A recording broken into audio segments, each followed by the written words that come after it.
وقال الذي اشتراه من مصر لامرأته أكرمي مثواه عسى أن ينفعنا أو نتخذه ولدا وكذلك مكنا ليوسف في الأرض ولنعلمه من تأويل الأحاديث والله غالب على أمره ولكن أكثر الناس لا يعلمون إلى آخر الآية. صدق الله العلي العظيم وصدق رسوله النبي الكريم ونحن على ذلك من الشاهدين والشاكرين. اللهم ألهمنا رشدنا وأعذنا من شرور أنفسنا. اللهم وفقنا لما تحب وترضى من القول والفعل والنية. رب اشرح لي صدري ويسر لي أمري واحلل عقدة من لساني يفقهوا قولي. آمین یا رب العالمین. محترم حضرات، معزز سامعین، محترم خواتین، میری ماں اور بہنوں، میرے بھائیوں، پیارے بچوں، تلاوت کی ہوئی آیتیں 13واں پارہ سے پہلے سورہ یوسف کا تیسرا رکوع ہے یہ، اور اس تیسرے رکوع میں ایک اہم مضمون ہے. گزشتہ آیات میں آپ نے سنا ہے کہ حضرت یوسف علیہ السلام کو ان کے بھائیوں نے چند درہم کے بدلے میں انہیں بیچ ڈالا، اور وہ ان سے کوئی نفع کمانے والے نہیں تھے، بلکہ ان سے تو وہ بیزار تھے، بے رغبتی کی بنیاد پر کم پیسوں میں بیچ دیا. یہاں تک گزشتہ مضمون ہو چکا تھا، اور آگے یہ ہے کہ جنہوں نے اس غلام کو خریدا وہ کوئی اور نہیں تھا بلکہ عزیز مصر تھا، جس کو ریان ابن الولید کہا جاتا. عزیز مصر نے خرید کر اپنی بیوی سے کہا کہ ان کا اکرام کرو اور ان کے رہنے کا ٹھکانہ اچھا رکھو، ہمیں امید یہ ہے کہ ہم کو یہ نفع دیں گے یا ہم ان کو اولاد بنا لیں گے، کیونکہ ان کی اولاد نہیں تھی. وقال الذي اشترى، اور کہا اس نے جس نے ان کو خریدا، من مصر، مصر کے بازار سے، لامرأته، اپنی عورت سے، اکرمی مثوا، اکرمی کے معنی اکرام کرو، مثوا ان کے ٹھکانے کا یعنی رہنے کی جگہ عمدہ کرو، یعنی جس طریقے سے کسی باعزت مہمان کو رکھا جاتا ہے ان کا ٹھکانہ عزت ہونا چاہیے. اکرمی اکرام کرو، عزت سے رکھو، مثوا ان کا جائے قرار. عسى ان ينفعنا، امید ہے، عسى کہتے ہیں امید کو، ان ينفعنا کہ یہ ہم کو نفع پہنچائے، او نتخذه ولدا، یا ہم ان کو اپنا بیٹا بنا لیں. نفع پہنچانے کی ایک شکل تو یہ ہے کہ عام نفع پہنچائے، بیٹا نہ بھی بنائے تو بھی، اور دوسری شکل یہ ہے کہ اس کو ہم بیٹا بنا لیں۔ کیا چیز دیکھا تھا جو اس نے اپنی بیوی سے اس انداز سے، جبکہ غلام ہے، غلام کو خرید کر لایا گیا ہے، عزت سے رکھنے کا حکم کیوں دیا گیا، اور یہ امید کیوں لگائی گئی کہ یہ ہم کو نفع دے، اور یا ہم اس کو بیٹا بنا لیں؟ اس کو بولتے ہیں علم قیافہ، پیشانی کو دیکھ کر مضمون کو سمجھ لینا۔ حضرت عبداللہ بن مسعود فرمایا کرتے تھے کہ دنیا میں 3 آدمی بہت ذہین اور بہت ہوشیار ثابت ہوئے ہیں دیکھ کر پہچاننے کی حیثیت میں۔ اس میں سے ایک یہ عزیز مصر ہے جس نے یوسف کو دیکھ کر پہچان لیا کہ ان کا مستقبل بڑا تابناک ہے، جیسا اس نے پہچانا بے بین ہی ویسا ہی ثابت ہوئے۔ اور دوسرے شعیب علیہ السلام کی وہ بیٹی جس نے موسیٰ کو پہچان لیا تھا اور اپنے ابا سے کہا تھا کہ یہ بہت کام آنے کے لائق ہے، ان کو انہوں نے رکھ لیا اور یہ کہا کہ اے میرے والد، یہ بہترین قسم کے امانت دار ہیں اور قوت والے ہیں، ان خیر من استاجرت القوی الامین۔ اور تیسرے حضرت ابو بکر صدیق ہیں جنہوں نے عمر کو پہچانا اور بلا کسی کی دستوری بات کے، جس طرح ہمارے پاس یہ تھا کہ خلافت میں لوگوں کی رائے لی جائے اور کسی کو نامزد خلیفہ نہ کیا جائے بلکہ لوگ بیعت کر کے خلیفہ منتخب کریں، لیکن حضرت ابو بکر صدیق نے عمر فاروق کو نامزد کر دیا اپنے خلافت کے دور میں، اور جیسا انہوں نے پہچانا حضرت عمر نے ویسا ہی کر کے دکھایا۔ تو یہ 3 انہوں نے قیافہ کے طور پر بہت عمدہ پہچانا، اور ان تینوں کا کوئی مقابلہ نہیں ہے۔ یہاں پر یہی بات کہی جا رہی ہے کہ عسیٰ ان ینفعنا، امید ہے کہ وہ ہم کو نفع دے۔ یہ امید کہاں سے آئی؟ پیشانی کو دیکھ کر، قیافہ کہتے ہیں اس کو۔ علم قیافہ ایک فن ہے، اگر پیشانی اونچی ہے، ابری ہے، چمکدار ہے تو اس سے نیک توقعات وابستہ کی جا سکتی ہیں، اگر پیشانی پر شکن زیادہ ہے، دبی ہوئی ہے، دھسی ہوئی ہے تو ان سے زیادہ امیدیں وابستہ نہیں کرنا چاہیے۔ یا ان میں سے ایک چھینٹا جو میں نے سنایا آپ کو، ایسے بہت اس کے فن ہیں، یعنی سر کے پیشانی کے بال سے لے کر ٹڈی تک کی پورے حصے کے ہر جز کی کیفیت بتا دی جاتی ہے، اس کو بولتے ہیں علم قیافہ، اور اس فن کے ماہر کو قیافہ شناس کہا جاتا ہے۔ اس طریقے سے حضرت یوسف کو مصر میں ہم نے تمکن بخشا، وَكَذَلِكَ مَكَّنَّا لِيُوسُفَ، اور اس طرح ہم نے یوسف کے لیے زمین میں جگہ دی، مکنا تمکن عطا کر دیا، یعنی اقتدار ان کے حوالے کر دیا، غلامی سے نکال کر تخت شاہی کی طرف ہم نے پہنچا۔ اب عزیز مصر کو اور اس کے گھر میں باعزت قیام گاہ میں اللہ تعالیٰ نے ایک ایسا فن عطا فرمایا جس فن کے ذریعے سے انہوں نے اپنی آخری منزل کو بھی طے کیا، وہ ہے وَلِنُعَلِّمَهُ مِن تَأْوِيلِ الْأَحَادِيثِ، اور تاکہ ہم ان کو سکھائیں بات کا ٹھکانے لگانا۔ تعویل کے معنی آتے ہیں خوابوں کی صحیح تعبیر دینا، احادیث جمع ہے حدیث کی، حدیث کے معنی باتیں، مراد ہے خوابوں کی باتیں، جو آدمی خواب میں دیکھتا ہے اور بیان کرتا ہے اس کا صحیح مطلب بتانا، یہ تعویل کہا جاتا ہے، جس کی بات مجھے پہلے رکو میں آ چکی ہے۔ تو تعویل الحدیث کے معنی آتے ہیں باتوں کا ٹھکانے لگانا، یہ اللہ نے ان کو سکھایا، اور یہ ایسا فن تھا جس کی حاجت بڑے بڑے اور چھوٹے چھوٹے ہر قسم کے انسانوں کو ہوئی، جس کا ذکر آگے آئے گا کہ قید خانے کے قیدیوں کو ضرورت پیش آئی، بادشاہ کو پیش آئی۔ واللہ غالب علی امرہ، اور اللہ اپنے حکم پر غالب ہیں، یعنی جو فیصلہ کر چکے ہیں اس فیصلے کو کوئی ٹالنے والا نہیں ہے، اپنے کام کے انجام دینے پر بہرحال وہ غالب ہے۔ یعنی حضرت یوسف کو مصر کا اقتدار سونپنا ہے، یہ طے شدہ امر ہے، اس کے لیے اللہ کا یہ فیصلہ ہے، لہذا وہ اس پر غالب ہیں۔ درمیان کی تمام چیزیں خود بخود کافر ہوتی نظر آئیں گی، ولکن اکثر الناس لا یعلمون، لیکن اکثر لوگ اس بات کو نہیں جانتے۔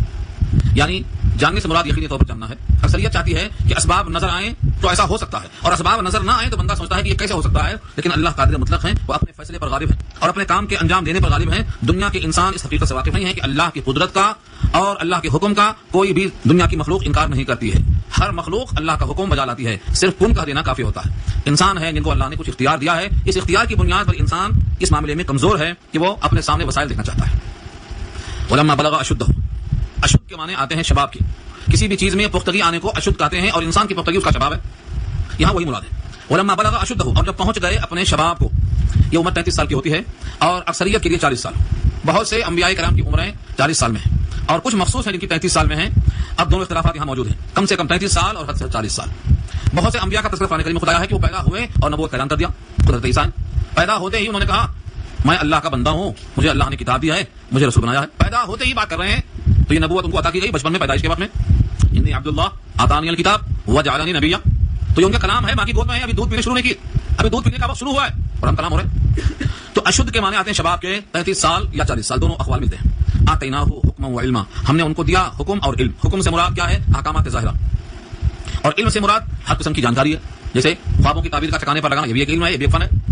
تو اللہ تعالیٰ نے ان کو نبوت بھی دیا، اور نبوت نام ہی ہے احکامات کے پہنچانے کا، اللہ سے لے کر بندوں تک پہنچانے کا نام، تو احکامات بھی اور علم بھی ہم نے دونوں عطا کیا۔ وَكَذَلِكَ نَجْزِي الْمُحْسِنِينَ، اور ایسے ہی ہم دیتے ہیں بدلہ احسان کرنے والوں کو۔ محسن کی جمع ہے محسنین، نیکوکار، نیکی کرنے والے انسانوں کو ہم ایسا ہی بدلہ دیا کرتے ہیں کہ وہ اپنی نیکیوں کا صلہ محسوس کرتا ہے۔ اب اللہ کی طرف سے وہ وقت آ گیا ہے جس کی بنیاد پر تخت شاہی ان کا انتظار کر رہا ہے۔ وراودته التي هو في بيتها عن نفسه وغلقت الابواب وقالت هيت لك قال معاذ الله انه ربي احسن مثواي انه لا يفلح الظالمون، اور پھسلایا ان کو اس عورت نے کہ جس عورت کے گھر میں وہ موجود تھے، ان کے جی کے بارے میں۔ قرآن نے اتنا طویل جملہ استعمال کیا ہے، یہ کہا عام طور سے جملہ اس طرح بھی کہا جا سکتا ہے کہ اس عورت نے ان کو پھسلایا، دو جملہ کافی تھا، لیکن اس طرح سے کہنے میں ایک بہت بڑی داستان اور حکایت ہے کہ اس عورت نے ان کو پھسلایا ان کے جی کے بارے میں کہ وہ عورت کے گھر میں رہا کرتے تھے، جس گھر میں رہتے ہوں اس گھر کی عورت نے اگر پھسلایا ہے تو وہاں بچ کے نکلنا کوئی آسان کام نہیں ہے. اس لیے کہا التی ہوا فی بیتہا, التی ہوا فی بیتہا وہ عورت کہ حضرت یوسف جس کے گھر میں رہا کرتے تھے, عن نفسہ یوسف کی چیز کے بارے میں, وغلقت الابواب اور تمام دروازے بند, نقیب کا خوف اور نہ کوئی آمد کا تصور ہے. ایسے موقع پر زلیخا نے دعوت دی, اور کسی حسین عورت کا شباب کے عالم میں دعوت دینا یہ انسان کے لیے بہت آزمائش کا وقت ہوتا ہے. وقالت حیت لک, حیت کو کئی انداز سے پڑھا گیا ہے, اور کہا اس خاتون نے حیت لک کے معنی جلدی کرو, حیت لک حیت کے معنی جلدی کرو, آ جاؤ, اور لک کے معنی تمہارے لیے, مراد یہ ہے اب تم پر جلدی کرنا لازم ہے. یہ خصوصی دعوت ہے. حضرت یوسف کی زبان سے نکلا قال معاذ اللہ, فرمایا اللہ کی پناہ, یعنی ایسی غلطیوں سے میں اللہ کی پناہ چاہتا ہوں. انہ ربی, بے شک وہ میرا رب ہے. احسن مثوائے, اس نے اچھا رکھا میرا ٹھکانہ. یہاں پر انہ کی ضمیر اللہ کی طرف جاتی ہے تب تو کوئی کلام نہیں. بے شک وہ میرا رب ہے, اس نے میرا ٹھکانہ بہت اچھا رکھا ہے. انہ لا یفلح الظالمون, بے شک اس کی شان یہ ہے کہ ظالموں کو فلاح نہیں دیتا, یعنی ظالم فلاح نہیں پاتے. یہاں تو کوئی کلام نہیں ہے, لیکن بادشاہ کہتے ہیں معاذ اللہ کے بعد انہ ربی میں یوسف نے یہ کہا کہ میرا وہ مالک مجھ پر بڑا احسان کرنے والا ہے, میرا بہت عمدہ ٹھکانہ رکھا ہے. تو گویا اپنے مالک انہوں نے ربی کہا. پھر بات چھڑتی ہے کہ مالک کو ربی کہنا جائز ہے کہ نہیں ہے. اس تفسیر پر یہ بات طویل ہو جاتی ہے, لیکن بے خبر بات یہ ہے رب کو اگر مطلق اضافت کے بغیر استعمال کیا جائے تو اللہ کے لیے خاص ہے, اور اگر رب کو منسوب کیا جائے کسی کے ساتھ تو اس کا استعمال اللہ کے غیر کے لیے بھی جائز ہے. جس ہم نے کہا رب البیت, گھر کا مالک, رب الابل, اونٹ کا مالک. ایسے ہی کوئی نوکر اپنے مالک کو ربی کہہ سکتا ہے, لیکن شریعت مصطفیٰ میں اس سے منع کیا ہے. جس طرح وہاں صدر تعظیمی جائز ہے لیکن مصطفیٰ کی شریعت میں منع کیا گیا ہے, وہاں صدر تعظیمی ہوگا اور یہاں ممنوع ہوگا. تو کچھ چیزیں ایسی ہیں حالات کی بنا پر اگر اس زمانے میں ربی اضافت کے ساتھ درست تھا تو کوئی کلام نہیں, لیکن بہترین ترکیب یہی ہے کہ ایسی مباحث بجانے کے بجائے وہ طریقہ اختیار کرو جہاں گنجائش نہ ہو بحث کرنے کی. قال معاذ اللہ, اللہ کی پناہ, اللہ کا لفظ یہاں آیا. اب انہ کے ہو کی زمین جو پروناؤن ہے وہ اللہ کی طرف لوٹ جاتی ہے. انہ ربی, بے شک وہ میرا رب ہے. احسن مثوائے, میرا ٹھکانہ اس نے بہت عمدہ کیا, یعنی اس نے عزیز مصر کے دل میں ڈالا کہ ان کے لیے ٹھکانہ اچھا رکھو. دنیا میں سارے کام جتنے اچھے ہوتے ہیں اور حقیقت اللہ نے کروایا. انہ لا یفلح الظالمون, اور بے شک فلاح نہیں پاتے ظالم لوگ. اس سے صریح اشارہ ملتا ہے یہ کہ یہاں انہوں نے اللہ کو ہی رب کہا. لیکن بہت سے مفسرین نے یہاں پر ربی سے مراد عزیز مصری کو لیا ہے. اس شکل میں ربی اضافت کے ساتھ غیر اللہ کے واسطے جائز ہوگا اس زمانے کی شریعت میں. اس زمانے کی شریعت میں اضافت کے ساتھ بھی کسی کو رب کہنا درست نہیں ہے.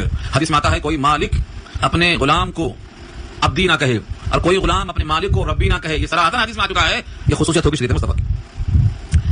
وَلَقَدْ هَمَّتْ بِهِ وَهَمَّ بِهَا لَوْلَا أَن رَأَىٰ بُرْهَانَ رَبِّهِ. یہ آیت قرآن کریم کی ان آیتوں میں سے ہے جس کو مشکلات القرآن میں شمار کیا گیا ہے, یعنی اس کے مفہوم پر بہت طویل بحثیں کی جاتی ہیں. دیکھو زلیخا نے اگر ارادہ کر لیا غلط کام کا تو کوئی نبی نہیں ہے, کوئی ولی نہیں ہے. اس کا غلط ارادہ کرنا کوئی تعجب کی چیز نہیں ہے, وہ تو ایک عورت ہے. لیکن جو اگلا ٹکڑا ہے کہ یوسف نے بھی ارادہ کر لیا, اس ٹکڑے کو اگر صحیح نبھایا نہ گیا تو عصمت نبوت پر حرف آئے گا, کیونکہ انبیاء معصوم ہوتے ہیں اور غلط کام کا عزم کر لینا بھی گناہ ہے, بلکہ عزم ہی کا نام تو گناہ ہے. گناہ لکھا جاتا ہے عزم ہی کرنے پر. اس لیے اس کی توجیہ بہت اہم انداز سے کیا شارح نے. وَلَقَدْ هَمَّتْ بِهِ, اور تحقیق کے زلیخا نے ارادہ پختہ کر لیا تھا یوسف کے ساتھ. وَهَمَّ بِهَا, اور ارادہ یوسف نے بھی کر لیا ہوتا. لولا, اگر نہ دیکھ لیا ہوتا. لولا لگایا وہاں. لولا ایک ایسا لفظ ہے جو ہمارے اردو میں استعمال ہے. میں بھی دب گیا ہوتا اگر میں نے دیوار کو گرتا ہوا نہ دیکھ لیا ہوتا. کیا مطلب؟ چونکہ میں نے دیوار کو گرتا ہوا دیکھ لیا, میں اس میں دبنے سے بچ گیا. میرا دیکھ لینا دبنے سے بچنے کا سبب بن گیا. یہ ہے لولا. اس کو اردو سمجھایا ہم نے. اب وہ انتفاع اول انتفاع ثانی ہماری بات بھی ہے. خلاصہ اس کا یہ. تو لولا کے معنی ارآ برہان ربی, اگر انہوں نے اپنے رب کی برہان نہ دیکھ لیا ہوتا تو یوسف نے بھی زلیخا کے ساتھ ارادہ کر لیا ہوتا. معلوم کیا ہوا؟ رب کی برہان چونکہ دیکھ لیا اس لیے انہوں نے ارادہ نہیں کیا, یعنی ارادہ بھی نہیں کیا انہوں نے. اسی بات سے ہم یہاں پر نہ جیم ہے نہ لام ہے نہ تو ہے, اسٹاپ نہیں ہے, ملا کے پڑھنا ہے آپ کو. وَلَقَدْ هَمَّتْ بِهِ, یہاں جیم بنا اسٹاپ, چلا جانا چلنا جائز, لیکن وہ ہم یہاں کے بعد کوئی اسٹیشن نہیں ہے, آگے پڑھنا ملا کے پڑھنا ہے, سانس چھوڑ کے تو لوٹنا ہے. وَهَمَّ بِهَا لَوْلَا أَن رَأَىٰ بُرْهَانَ رَبِّهِ, اور یوسف بھی زلیخا کے ساتھ ارادہ کرتے اگر انہوں نے اللہ کی برہان کو نہ دیکھ لیا ہوتا. کیونکہ دیکھ لیا برہان, ارادہ نہیں کیا. برہان سے مراد کیا ہے؟ بعض نے کہا اللہ کے احکامات, اللہ کی وعیدیں, اللہ کی سزائیں. بعض نے کہا حضرت یعقوب کو انگلیاں دانت میں دباتے ہوئے دیکھ لیا. بعض اور چیزوں بھی پیش کرتے ہیں. بہرحال رب کی برہان کسی بھی شکل میں آئی ہو, ہمیں اس کی بات میں جانے کے بجائے یہ دیکھنا ہے کہ رب کی برہان دیکھ کر انہوں نے اپنے عزم کو اس طرف سے روک لیا. کذالک لنصرف عنہ السوء والفحشاء, اسی طرح تاکہ ہم پھیر لیں, اسی طرح سے ہم نے پھیرا ہے ان سے برائی کو اور بے حیائی کو. کیوں؟ انہ من عبادنا المخلصین, بے شک وہ ہمارے مخلص بندوں میں سے ہیں. مخلص نہیں کہا, مخلص کا. میں نے پہلے بھی بات کی تھی کہ مخلص کے معنی آتے ہیں جس میں اخلاص ہو, اور مخلص کے معنی جس کو اللہ نے سلیکٹ کر لیا ہو, چن لیا ہو. اللہ کے منتخبہ بندوں میں سے ہیں, بھلا وہاں ایسا ارادہ کیسے ہو سکتا ہے؟ اور ارادہ ہوا بھی تو اللہ ہونے کب دیتے, اور کوئی کام اللہ کی مرضی کے بغیر وجود میں آ ہی نہیں سکتا. انبیاء کا قتل, سب نے سوال کیا کہ پھر انبیاء کا قتل ہو گیا نا, تو اللہ نے کیا چاہا کہ انبیاء کا قتل ہو جائے؟ کیا اللہ نے نبیوں کے قتل کا تحفظ کرنا پسند نہیں کیا یا اس پر قادر نہیں تھے؟ ہم نے کہا اللہ کا ارادہ کیا تھا اس کے بارے میں آپ کو تجسس کی فکر کیوں ہے؟ اللہ کا ارادہ, اللہ کی مشیت اللہ کو معلوم ہے. انبیاء کرام کے لیے اللہ نے کیا فیصلہ کیا ہے؟ حالات الگ الگ ہیں. کسی کو تحفظ دیا عصمت سے. عصمت کا مطلب یہ ہے کہ کوئی گناہ کا وجود ان سے ہو ہی نہیں سکتا. یہ عصمت کا تحفظ ہر ایک نبی کے ساتھ وعدہ ہے. لیکن جسمانی تحفظ کا وعدہ ہر ایک سے نہیں ہے. جن سے ہوا ان کو اللہ نے پورا کیا. بعض انبیاء کرام کو تو انہوں نے چیر دیا. تو برائے ضمنی بحث یہ اللہ تعالیٰ اس پر قادر ہیں کہ وہ جس سے چاہیں اپنے خصوصی منتخب بندوں سے ان برائیوں کو دور کر دیتے ہیں. جب زلیخا نے دیکھا کہ انہوں نے انکار کیا اور دروازے بند ہیں, قفل لگے ہوئے ہیں, حضرت یوسف نے ان سے بچنے کی خاطر رب کی برہان کو دیکھ کر بھاگنا چاہا. واستبق الباب, دروازے کی طرف سبقت کیا تو آگے یوسف پیچھے زلیخا. واستبقا دونوں تسنیہ کا صیغہ ہے, دونوں کے دونوں دوڑے. الباب دروازے کی طرف. وقدت قمیصہ من دبر, اور عورت نے پھاڑ دیا یوسف کی قمیص کو پیچھے سے. ظاہر یوسف آگے بھاگ رہے ہیں اور پیچھے سے کوئی دوڑا کے پکڑتا ہے تو اس کی قمیص ہی پیچھے آئے گی اور قمیص کا پچھلا حصہ آئے گا. قدت قمیصہ من دبر, دبر کے معنی قمیص کا پچھلا حصہ. دروازہ کھلتا چلا گیا. یوسف کی اللہ کی شان دکھائی دی کہ یوسف کا یہ معجزہ ہے. دروازہ مقفل تھا مگر دوڑتے ہی وہ کھلتا چلا گیا. وہ الفیا سجدہ لد الباب, اور پایا دونوں نے اپنے سردار کو, اپنے مالک کو. سجدہ میں ہا کی تسنیہ, ہا کی ضمیر جاتی ہے عورت کی طرف. عورت کے سردار کو یعنی عورت کے خاوند کو پایا کس نے؟ دونوں نے. پہلے یوسف نے پھر زلیخا نے. لد الباب, لدا مانے اندہ, دروازے کے پاس. اب دیکھا آپ نے کہ یوسف آگے ہیں, زلیخا پیچھے ہے. دامن زلیخا نے پھاڑ دیا ہے, یوسف کا دامن پھٹا ہوا ہے. اس حالت میں عورت کیسا بدلتی ہے قرآن کریم نے یہاں اس منظر کو پیش کیا ہے. قالت ما جزاء من اراد باهلك سوءا الا ان يسجن او عذاب الیم. زلیخا نے کہا کیا بدلہ ہو اس شخص کا جو ارادہ کرے آپ کے اہل کے ساتھ برائی کا, سوائے اس کے کہ اس کو قید کر دیا جائے یا المناک عذاب دیا جائے. اس جملے میں تین باتیں قابل غور. ایک تو عورت نے الزام لگایا کہ سزا اس کی کیا ہونا چاہیے جو برا سلوک کرے آپ کے اہل کے ساتھ, یہ سیدھا سیدھا مکر ہے. اسی واسطے اللہ نے آگے کہا ہے لفظ مکر, اور قرآن نے کہا ہے ان کیدکن عظیم, تمہارا مکر جو ہے بہت بڑا ہے. اس جملے میں ایک مکر تو یہ ہے کہ یوسف کو ملزم قرار دیا, اپنا الزام ان کے سر پہ ڈال دیا. اور دوسرا مکر یہ ہے کہ پہلے عذاب کا ذکر نہیں کیا, پہلے قید خانے کا ذکر کیا. جملہ دیکھیے الا ان یسجن, مگر یہ کہ اس کو سجن میں ڈالا جائے. سجن کہتے ہیں قید خانہ. او عذاب الیم, یا المناک عذاب دیا جائے. اس کا الٹا بھی تو ہو سکتا تھا کہ سزا دی جائے یا قید کیا جائے. نہیں, قید خانے کا پہلا مرحلہ اور المناک عذاب کا دوسرا مرحلہ یہ اسی سازش کا حصہ ہے کہ قید خانے میں ہمارے قبضے میں ہوں گے, ابھی امکان باقی ہوگا. اور المناک عذاب اگر دے دیا جائے گا تو پھر اپنے غربت کا موقع ختم ہو جائے گا. یہ بھی ایک مکر کا حصہ ہے. قال هي راودتني عن نفسي, کہا یوسف نے اسی عورت نے مجھے پھسلایا ہے میرے جی کے بارے میں. بھلا عورت کی بات شوہر مانے گا یا ایک غلام کی بات مانے گا؟ کس کی بات مانے گا؟ لیکن اللہ تعالیٰ جب چاہتے ہیں تو حق ظاہر کر دیتے ہیں. وہ شہید شاہد من اہلھا, اور گواہی دیا ایک گواہ نے انہی کے اہل میں سے, یعنی زلیخا کے خاندان میں سے. کوئی بچہ تھا, وہ بچہ ابھی بولنے کے لائق نہیں تھا, کم سن تھا. لیکن جس طریقے سے جریج کے برات پر بچہ نے بات کیا تھا اور مریم کی برات پر عبداللہ نے کہا, حضرت عیسیٰ نے بات کیا تھا, ویسے یہاں یوسف کی برات پر انہی کے خاندان کے بچے نے بات کیا ہے. کیا بات کیا؟ جو بچہ ابھی بولنے کے موقع میں تھا اس کا فیصلہ کتنا ذہین اور کتنا فتین تھا وہ بچہ. ان کان قمیصہ قد من قبل فصدقت, اگر یوسف کی قمیص پھٹی ہوئی ہے سامنے کے حصے سے تو عورت سچی ہے. وهو من الكاذبین, اور یوسف جھوٹے. وان کان قمیصہ قد من دبر, اور اگر یوسف کی قمیص پھٹی ہے پچھلے حصے میں فکذبت, تو عورت جھوٹی ہے. وهو من الصادقین, یوسف سچوں میں سے. مدلل تصفیہ کر دیا, اور ایسا تصفیہ کر دیا ہے اس کا بولنا خود ایک معجزہ ہے یوسف کا. اور اس کے بعد جو فیصلہ کیا ہے بے نظیر حکیمانہ انداز سے. اس کے شوہر نے فوراً قمیص کو دیکھا. فلما رأى قمیصہ, جب دیکھا اس نے ان کی قمیص کو, قد من دبر, کہ وہ قمیص تو پھٹی ہوئی ہے پیچھے سے, تو فیصلے کے مطابق ثابت ہو گیا کہ زلیخا کا جھوٹ ہے, یوسف سچے ہیں. قال انه من کیدکن, کہا بے شک شان یہ ہے کہ یہ تمہارا قید ہے. کیدکن, کن کہتے ہیں عورتوں کو, یہ عورتوں کا مکر ہے. قید کے معنی خفیہ سازش, مکر اور منصوبہ, پلاننگ. کسی بھی طریقے سے اپنے مقصد کی تکمیل کو قید کہا جاتا ہے. حضرت یوسف کے ساتھ ان کا یہ قید اور ان کا یہ تدبیری پروگرام تھا کہ یوسف ہمارے قبضے میں آئیں. اور اللہ نے کہا ان کیدکن عظیم, بے شک تمہارا داؤں بہت عظیم ہے, تمہاری تدبیریں بہت زیادہ مضبوط ہیں. قرآن کریم نے کہا ان کید الشیطان کان ضعیفا, شیطان کا داؤں کمزور ہے. اور عورت کے داؤں کے بارے میں ان کیدکن عظیم, تمہارا مکر بہت بڑا ہے. تو ایک معنوں میں عورت کو ذریعہ بنایا ہے شیطان نے اپنے شکار کے لیے, ورنہ عورت کا مکر شیطان کے داؤں سے زیادہ بڑا ہوا ہے. آپ کو شاید یاد ہوگا نبی کریم صلی اللہ علیہ وسلم کے مرض الوفات میں آپ نے کہا کہ ابوبکر سے کو نماز پڑھا دیں, تو صدیقہ عائشہ نے فرمایا کہ ابوبکر کا دل بہت نرم ہے, روئیں گے مسلح پر کھڑے ہو کر اور نماز نہیں پڑھا سکیں گے, آپ یہ حضرت عمر سے کہا دیجیے, ان کا دل مضبوط ہے. آپ نے پھر وہی جملہ کہا, عائشہ نے پھر وہی جواب دیا. ایک بار, دو بار, تین بار جب ایسا ہوا تو حضور نے کہا کہ تم سب یوسف والیاں ہو, جیسے انہوں نے مکر کیا تھا تم بھی مکر کرتی ہو. بولتی یہ ہو کہ تمہارے ابوبکر صدیق کا دل نرم ہے, مسلح پر روئیں گے, اور دل میں یہ ہے کہ اگر مسلح پر وہ کھڑے ہوئے اور حضور کی وفات ہو گئی تو بدشگونی ہو جائے گی. شارحین نے بہت طویل بات کی اس کے اوپر, یہ کیوں ایسا کہا, دل میں خیال کیوں ایسا آیا. حدیث کے الفاظ اتنے ہیں کہ تم یوسف والیاں ہو, یہ حضور نے کیوں کہا جب تک اس قسم کی کوئی بات وہاں نہ ہو, حضور نے ایسا کیوں کہا. اب حضور کے کہنے کی وجہ کو تلاش کرتے ہوئے شارحین نے بہت طویل کلام کیے.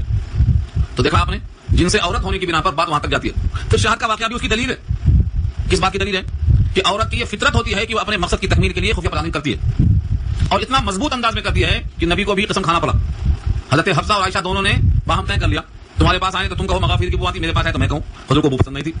آپ نے قسم کھا لیا, میں نے تو کچھ بھی کھایا نہیں, شاید کھایا ہے زینب کیا, اب نہیں کھاؤں گا, اور میں قسم کھاتا ہوں کہ آئندہ نہیں کھاؤں گا. تم ان کو اس بات کو ظاہر نہیں کرنا, ورنہ تکلیف ہوگی. یہ کیا ہے ترکیب ہے؟ یہ پورا واقعہ سورۃ تحریم میں ہے, قرآن کی آیت نازل ہو گئی. اور مرض الوفات میں حضرت عائشہ کا یہ جملہ اس پر حضور کا یہ تبصرہ بہت واضح پیغام دیتا ہے۔ اس کا مطلب یہ ہوا کہ آدمی کو چاہیے ایسے موقع ہرگز نہ دے۔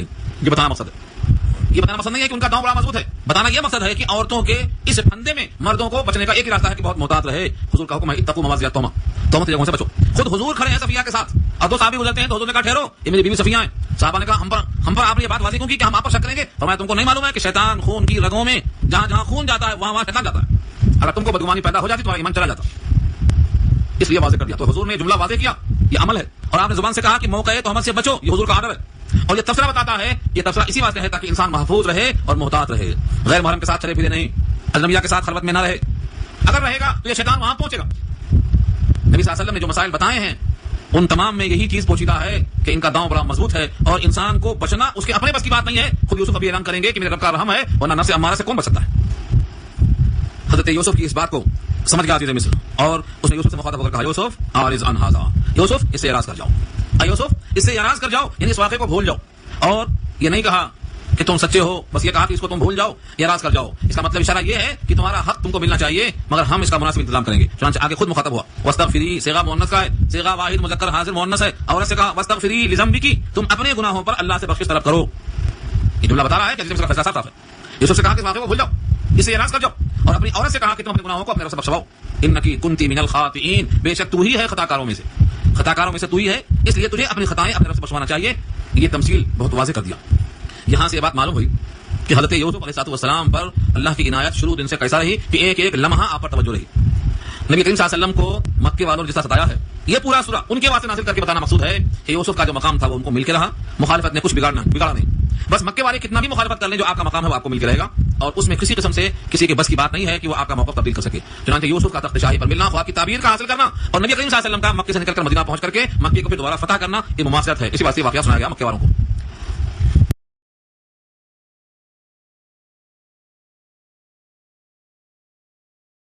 آیت نمبر 30 کی تلاوت ہوئی ہے، 29 آیتیں آپ سن چکے۔ خاکہ یہ ہے کہ اللہ تعالیٰ نے حضرت یوسف کا پورا واقعہ مرتب انداز میں پیش کیا ہے، جس میں بے شمار نصیحتیں اور عبرت کی باتیں ملتی ہیں۔ ان کو اللہ نے کنویں سے تخت شاہی پر بٹھا دیا، اور ملک مصر میں عزیز مصر کے گھر میں ان کو رہائش گاہ عطا فرمائی، اس طرح زمین میں تمکن بخشا۔ عزیز مصر کی بیوی نے جو اس کی محبت میں فریفتہ ہو گئی تھی اور قلبی تعلق قائم کرنا چاہتی تھی، لیکن انہوں نے اللہ سے دعا کی اور وہاں سے بچ نکلے۔ ایک عجیب و غریب گواہی کے ذریعے سے اللہ نے برات کا فیصلہ کیا۔ اس طریقے سے حضرت یوسف نے نجات پائی، اور جن عورتوں کے بارے میں اگلی آیت میں چرچا آ رہا ہے کہ پورے شہر کی عورتوں نے جب سنا کہ ایک غلام پر عزیز مصر کی بیوی فریفتہ ہو گئی، تو چونکہ غلام سے اس کی مراد یہ ہوئی کہ عام غلام ہوگا، اس لیے انہوں نے مکر کیا، یعنی چیمے گوئیاں جس کو ہم بولتے ہیں، کہ ایک عزیز مصر ایک ایسے وزیر کی بیوی جو وزیر خزانہ ہو ایک غلام پر عاشق ہو گئی، تو عجیب و غریب بات ہے یہ ان کا مکر سنا۔ تو زلیخا نے چاہا کہ ان کے اس مکر کو ان کے اوپر ہی ڈال کر ان سے بات کی جائے۔ یہاں سے اب آگے گفتگو شروع ہوتی ہے۔ وقال نسوۃ، آپ کو عربی گرامر کے لحاظ سے تفسیروں میں یہ بحث کم چلتی ہے، بڑی تفسیریں پڑھیں گے جو عربی کی ہے تو بحث کریں گے۔ دیکھیے وقال نسوۃ، نسوۃ مؤنث ہے اور قال مذکر ہے۔ قال کے لیے نسوۃ کا استعمال کس معنی میں ہوا؟ قال اگر مذکر ہے تو نسوۃ مؤنث کیسے لایا گیا؟ عام طور سے قالت آنا چاہیے صیغے کے اعتبار سے، لیکن اگر آپ تھوڑا سا توجہ کریں تو سمجھ میں آئے گا کہ اگر فاعل بعد میں آ رہا ہے اور فعل پہلے ہے تو اس میں دونوں گنجائش ہے۔ طلع الشمس اور طلعت الشمس دونوں جائز ہے، لیکن وہاں جہاں مؤنث سمائی ہو یہاں تو باقاعدہ نسوۃ کی طرح بتا رہی ہے، اور یہ لفظ بھی عورت کے لیے ہے جو حقیقی مؤنث ہے۔ یہاں پر وقال نسوۃ کیوں کہا؟ عورتوں نے کہا، ہونا چاہیے وقالت نسوۃ۔ تمام اردو کی تفسیروں نے آپ دیکھیں گے کوئی ذکر نہیں کرتا، کیونکہ عوام اردو پڑھتے ہیں، اردو والوں کو الجھانا اس میں اچھا نہیں ہوتا، اس بات کا ذکر بھی نہیں ملتا آپ کو، اور جو کتابوں میں اس کا تبصرہ ملے گا تذکرہ ملے گا وہ عربی میں ہوتی ہیں، عام لوگ اس کو نہیں سمجھ سکتے ہیں، اس واسطے یہ بات ان کے سامنے کبھی آتی نہیں ہے۔ ہم بھی ایک سوال چھوڑتے ہیں آپ کے سامنے ایک ہفتے کے لیے، کہاں تک سوچتے ہیں آپ دیکھیں، کچھ مطالعہ کرتے ہیں نہیں کرتے ہیں۔ یہاں ماشاءاللہ عربی کلاس بھی شروع ہو چکی ہے، وہاں بھی کریں گے ڈسکس کہ لوگ کتنا محنت کرتے ہیں، کتنا جستجو کرتے ہیں قرآن کریم کی عربیت کی طرف۔ ایک سوال ہم بھی چھوڑ دیتے ہیں، آج ایک ہفتے کا موقع ہے، اگلے ہفتے میں بات ہوگی اس کی۔ سوال یہ ہے قال مذکر ہے نسوۃ مؤنث ہے، بجائے قالت کے قال کیوں استعمال کیا اللہ نے؟ قرآن کریم کی عربیت پر بھی یہودیوں نے کئی سوال کیے ہیں، کئی سوال قرآن کریم کے کئی مقامات پر، اور جو عربی گرامر کے مطابق بالکل نہیں سمجھ میں آتی ہے ظاہری نگاہ میں، اس کو سمجھنے کے لیے ان مشکلات کو حل کرنے کے لیے بڑی کوشش کرنا پڑتا ہے۔ بہرحال قصہ دلچسپ ہے، ادھر مضمون بڑا خشک ہے، اور ادھر جانے سے آپ کی توجہ ادھر سے بھٹک جائے گی۔ خلاصہ یہ ہے کہ عورتوں نے شہر میں چرچا کیا، پھر مدینہ سے مراد مصر ہے، مدینہ کہتے ہیں شہر کو۔ اب اگر مدینہ کا لفظ کہا جائے گا تو مدینہ منورہ کے لیے مخصوص ہو گیا ہے، ورنہ لغت کے اعتبار سے لفظ مدینہ ہر شہر کے لیے بولا جاتا ہے، چنانچہ یہاں لفظ مدینہ ملک مصر سے بولا گیا۔ وقال نسوۃ فی المدینہ، اور کہا عورتوں نے شہر میں، کیسا کہا؟ چرچا کیا۔ کیا چرچا کیا؟ امرأۃ العزیز، کہ عزیز کی بیوی، کہ عزیز مصر مراد ہے، تراودو فتاہا، پھسلاتی ہے وہ اپنے نوجوان سے، عن نفسہ، اس کے جی کے بارے میں. تراودو، راودا یراودو کے معنی آتے ہیں دل سے اس کو پھسلانا، تاکہ وہ ان کے دل کی مراد پوری کرنے کو تیار ہو جائے. یہ تراودو کا ترجمہ ہے. فتاہا، فتح نوجوان کو بولتے ہیں. اگر اس کی عمر کم ہے تو اس کو فتح نہیں کہیں گے. جب اس کی عمر شباب کی طرف پہنچتی ہے تبھی اس کو فتح کہا جائے گا. اس سے پہلے یوسف کے واسطے لفظ لقیط آیا تھا کیونکہ عمر کم تھی، وہاں 10 سال کے تھے. یہاں انہی کے واسطے لفظ فتح آیا ہے، اور فتن کا لفظ ابراہیم کے واسطے بھی آیا ہے سورہ انبیاء میں. جب آدمی شباب کو پہنچ جائے تو لفظ فتح استعمال ہوتا ہے. وہ پھسلاتی ہے اپنے غلام سے، عن نفسہ، اس کے جی کے بارے میں. اب یہ بات کہ کس معنی میں پھسلاتی ہے اس کا اور واضح کیا اللہ نے. قد شغفہا حبا. شغف کے معنی آتے ہیں کسی کا دلچسپ مشغلہ. شغف کے معنی آتے ہیں کوئی دلچسپ مشغلہ جس میں اس کی طبیعت اس قدر منہمک ہو کہ اس کو دھن سوار ہے اس کی، تو شغف کہتے ہیں اس کو. قد شغفہا حبا، حبا محبت کے اعتبار سے اس کے دل میں اس کی محبت پیوست ہو گئی ہے، جس کو بولتے ہیں دل میں گھر کر لینا، جگہ پا لینا. یہ ترجمہ کس کا ہے؟ شغف کا. گویا زلیخا کے دل میں یوسف کی محبت گھر کر گئی ہے. اب ان تمام باتوں پر پوری عورتوں کا تذکرہ کیا تھا؟ انا لنراہا، بے شک ہم اس کو دیکھتے ہیں، بے شک ہم اس کو ضرور دیکھتے ہیں. یہاں دیکھنے سے مراد دل کی آنکھوں سے دیکھنا ہے، جس کو ہم خیال کرنا بولتے ہیں. ہمارا خیال ہے، آنکھوں سے دیکھنا مراد ہے یہاں پر. انا لنراہا، بے شک ہم اس کو خیال کرتے ہیں، دیکھتے ہیں. فی ضلال مبین، کھلی گمراہی میں. کھلی گمراہی میں کس معنی کر کہ ایک ایسے شخص کی خاتون ہے جو بہت ہی باعزت ہے اور مصر کے خزانے کا وزیر ہے. اس کی بیوی اپنے غلام کے ساتھ اگر جنسی تعلق قائم کرنا چاہتی ہے تو وہ اس کے واسطے انتہائی قباحتی بات ہے. اس لیے کہا انا لنراہا فی ضلال مبین، کھلی گمراہی میں، صریح غلطی میں. زلیخا تک یہ بات پہنچی. ظاہر یہ ہے کہ جب شہر میں چینی گوئیاں ہوں گی تو جہاں اپنے ہوتے ہیں وہاں دوسروں کے بھی پاس ہمارے بھی لوگ ہوتے ہیں. امام سعدی نے جملہ کہا ہے، جب تم سے کوئی کسی کے بارے میں کوئی بات کہے تو یہ تم یقین کے ساتھ جان لینا کہ تم سے بھی یہ ان کو جا کر کہے گا. اصول ہے. معلوم کیا ہوا؟ جن لوگوں نے زلیخا سے باتیں سنی تھی ان لوگوں نے جا کر وہاں چرچا کیا، اور جن لوگوں نے وہاں کا چرچا یہاں تک پہنچایا تھا وہ یہاں کی باتیں جا کے وہاں پہنچائیں گے. کیونکہ ایک فطرت ہوتی ہے سن کر نقل کرنے کی، سن کر ہضم کر جانا، سن کر اس کی اصلاح کرنا، سن کر اس کے لیے فکر مند ہو کر کے اس کو دبانے کی صحیح کرنا، یہ بہت کم لوگوں کو حاصل ہوتا ہے. دوسری مثالیں اگر دیں گے تو بات آگے نکل جائے گی. خود حضرت عائشہ کے بارے میں جو تہمت کا تذکرہ ہے سورہ نور پارہ 18 میں آیت نمبر 1 سے 10 تک میں، اللہ تعالیٰ نے آیت نمبر 10 میں اسی کا ذکر کیا ہے کہ لوگ سنتے گئے اور مزہ لے کے منتقل کرتے گئے. تحسبونہ ہینا، ہین کے معنی خوشگوار مال جو منہیں اچھا لگتا ہے، تم سنتے گئے بولتے چلے گئے. وہ عند اللہ عظیم، حالانکہ وہ بات اللہ کے ہاں بہت بڑی تھی. تو جیسے وہاں سنتے گئے کہتے گئے، یہاں بھی ایسا ہوا، سنتے گئے کہتے گئے. فلما سمعت بمکرہن، جب سنا زلیخا نے ان کے مکر کو.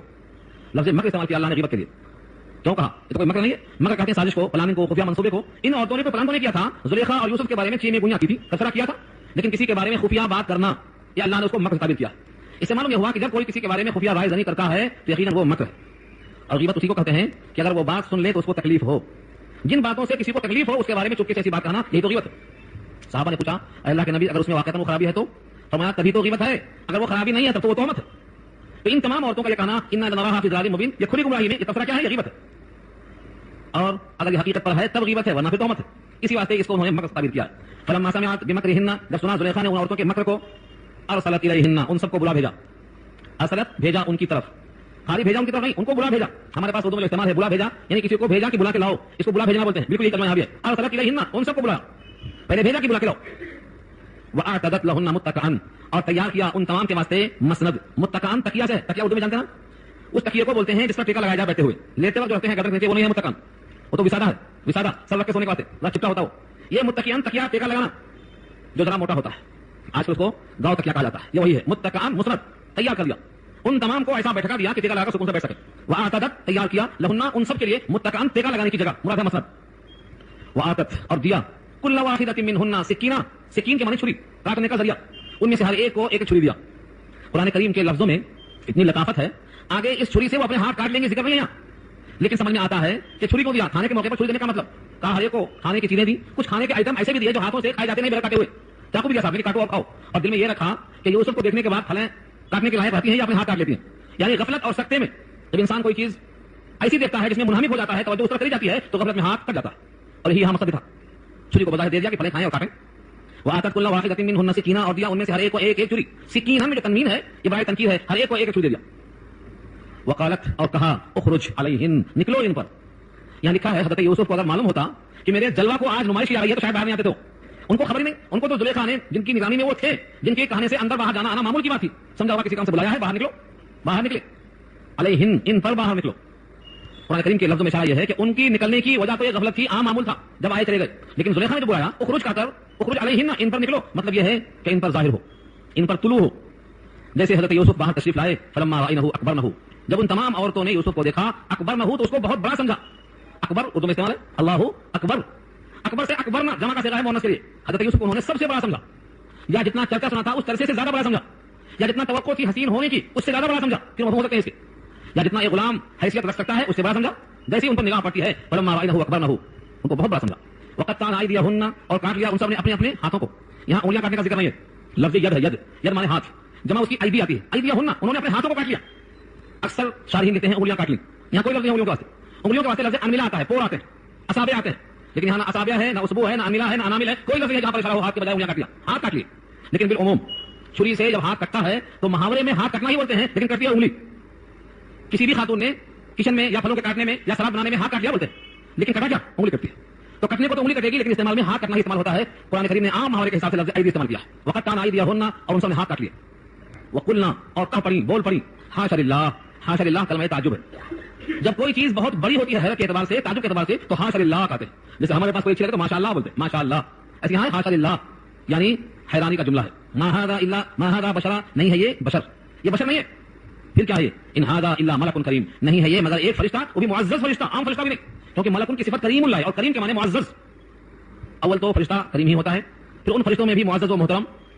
عورتوں کو فرشتہ کریم ہوتا ہے کیسے معلوم ہوا؟ کسی عورت نے کیا فرشتے کو دیکھا ہے؟ کسی عورت نے فرشتے کو فرشتے کی شکل میں بھی نہیں دیکھا، کسی فرشتے کو مرد کی شکل میں بھی نہیں دیکھا. پھر یہ یوسف کو فرشتہ کیسے کہا؟ کیا فرشتہ انسان کی طرح ہوتا ہے، انسانوں کی شکل میں ہوتا ہے؟ قرآن کریم کا اسلوب ہے یہ. جب بھی کوئی آدمی کسی سے متاثر ہوتا ہے، اس کی پاکیزگی سے، اس کے تقدس سے، اس کی خوبی سے، تو اس کے ذریعے جب متاثر ہوتا ہے تو اس کو بولتا ہے کہ انسان ہے تو فرشتہ ہے. مثال بولتے ہیں تو انسان نہیں ہے، دیوتا ہے. کوئی دیوتا کہتا ہے تو کوئی فرشتہ کہتا ہے. یہ انتہائی تقدس، بزرگی، احترام کا اظہار کا ذریعہ ہے. ورنہ کون ہے جس نے فرشتوں کو دیکھا ہے؟ حضرت مریم ہیں جنہوں نے فرشتوں کو دیکھا ہے، جو مرد بن کے باتھ روم میں آیا تھا، مرد بن کے آیا تھا، جس کا ذکر سورہ مریم میں اللہ نے کیا ہے، فتمثل لها بشرا سویا، بشرا کامل مرد بن کے آیا جبریل. تو مریم نے دیکھا. اور غار حرا میں حضور کو دبانے والا فرشتہ، یہ بھی حضور کو دکھائی دیا. غار حرا میں آتے ہوئے راستے میں دکھائی دیا، جس کا ذکر قاب قوسین میں آیا ہے سورہ نجم کے اندر. ورنہ کس کو لگا تھا فرشتہ؟ تو فرشتہ نظر نہیں آتا، یہ محاورہ ہے کہ نہیں ہے یہ شخص مگر ایک معزز فرشتہ، یہ آدمی ہے ہی نہیں. اس آیت کو سامنے رکھ کر ایک محاورہ استعمال ہوتا ہے کہ اہل عرب نے نبی صلی اللہ علیہ وسلم پر ایمان لا کر گردنیں کٹوا دی، اور یوسف کے حسن کو دیکھ کر عورتوں نے انگلیاں اور ہاتھ کٹوا دیے. لیکن دونوں میں فرق یہ ہے کہ ان عورتوں نے ہاتھ تو کاٹ لیا مگر ایمان نہیں لائی، لیکن نبی صلی اللہ علیہ وسلم پر کفار قریش نے ایمان لا کر آپ کے مشن کو قبول کیا، پھر گردنیں کٹوا دی. تو وہاں حسن تھا، یہاں جمال ہے. آقا نے فرمایا اخی یوسف اجمل منی احسن منی وانا اجمل منه، میرے بھائی یوسف مجھ سے زیادہ حسین ہے لیکن میں مجھ سے زیادہ جمیل ہوں، ملاحت میرے ساتھ ہے. تو یہ فرق ہوا ہے کہ ان عورتوں نے ہاتھ کو کاٹا مگر وہ ایمان نہیں لائی. یہاں کفار قریش نے ایمان لا کر پھر گردنیں کٹوا دی اور اپنا سب کچھ قربان کر دیا اس مشن کے آگے. قالت فذلكن الذي لمتنني فيه، جب دیکھا زلیخا نے کہ عورتوں کے ہاتھ کٹ گئے، خون نکل رہا ہے، اور بجائے پھل کاٹنے کے حیران ہو گئی، شزدہ لگ گئی، تو اب موقع ملا بولنے کا. قالت، بولتی ہے زلیخا، فذلكن، یہی ہے وہ. فذلكن، یہ کن جو لفظ ہے یہ مخاطب کے جمع کے اعتبار سے لایا جاتا ہے. مخاطب اگر دو ہیں تو ذالکما، مخاطب ایک ہے تو ذالکا، عورتیں ہیں تو ذالکن. اس واسطے کا فذلكن، یہی ہے وہ شخص، اصل ذالکا ہی بولنا ہے لیکن کنہ مخاطب کے اعتبار سے کہا گیا. الذي لمتنني فيه، جس کے بارے میں تم مجھ کو ملامت کرتی تھی، یہی ہے وہ.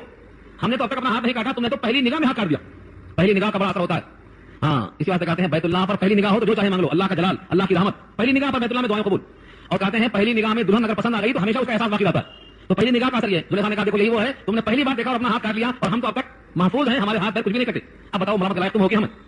فذلكن الذي لمتنني فيه، جس کے بارے میں تم مجھے ملامت کرتی تھی کہ یہ غلام سے عشق ہو گیا، یہی وہ شخص ہے. دیکھو ولقد راودته عن نفسه، زلیخا نے ہاں کھول دیا ابہام کو، اجمال کو، جو اب تک مخفی تھا پورا کھول دیا، کشف ازبام کر دیا. ولقد، اور البتہ تحقیق، راودته، میں نے اس کو پھسلایا تھا، عن نفسه، اس کے جی کے بارے میں. فاستعصم، لیکن وہ معصوم رہا. فاستعصم میں الف سین تے باب استفال کیا، چاہنا، اور عصمہ کے معنی معصوم ہونا، معصوم ہونے کو طلب کیا، معصوم ہونے کو پسند کیا، معصوم ہی رہا. زلیخا نے اقرار کر لیا. اب تک اقرار نہیں کیا تھا، اپنے شوہر کے سامنے کیا کہا تھا، ایسوں کی سزا کیا ہو سوائے جیل خانے کی سزا کی، لیکن اب کہا نہیں، میں نے ہی اس کو پھسلایا تھا اور یہ بچنے کی پوری کوشش کرتا رہا. اس موقع پر زلیخا نے ایک دھمکی دی، میں نے ہی پھسلایا تھا اور آئندہ بھی میرا پروگرام یہی ہے، اگر یہ میری بات کو نہیں مانیں گے تو پھر سزا بھگتنی پڑے گی، جیل خانے میں ڈال دیا جائے گا. بڑا سخت مرحلہ پوری عورتوں کے سامنے زلیخا نے کیوں پاس کر دیا؟ کیونکہ عورتوں کو پہلے معلوم ہی ہو چکا تھا. عورتوں کے سامنے ظاہر کرنے سے مقصد یہ تھا کہ یہ سب مل کر یوسف کو ہماری طرف مائل کرنے میں تعاون کریں گی.